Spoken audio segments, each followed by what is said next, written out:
গান বাজনা ইনো বন্ধ করার কিছু নাই এবং ব্যাপার তো আমরা তো পছন্দ করতাম না, কারণ ইনো যারা আয় যেটা তো অনেক সময় বোঝা যায় মানে আমরা খুব বেশি মানুষজনে খুব পয়সা করি দেয় এর লাগে মানে আমরা ওটা চালাইলাম বা করলাম। গান বাজনা ইনো বন্ধ করার কিছু নাই, কারণ হইল আগে আমি যেটা দেখছি অন্য মানুষের কথা বলার কোনো দরকারও নেই, কিচ্ছুও নাই। আমি ধরো এইটা 50 বছর ধরে দেখলাম, এটার লোক আমি সম্পৃক্ত, কিন্তু আমি আইরাম বইরাম উরুস গাইরাম সবগুলা করলাম।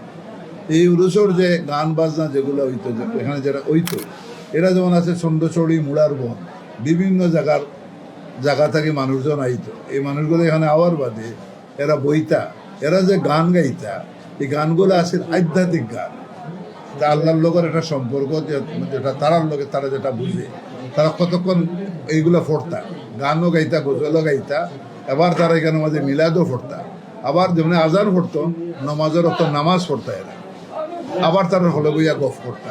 এটাও দেখলাম।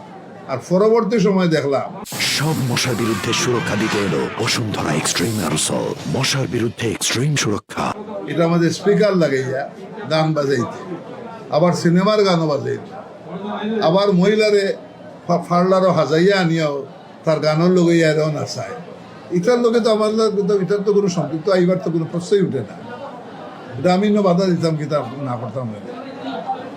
আপনার গান যদি ওই ধরনের আধ্যাত্মিক গান কেউ গাইতে তার এলাকে নিষেধ করতো না করতো, যেহেতু গানও গান, নামাজও গিয়া পড়ে, আর নামাজ না পড়লে তো হইতো না।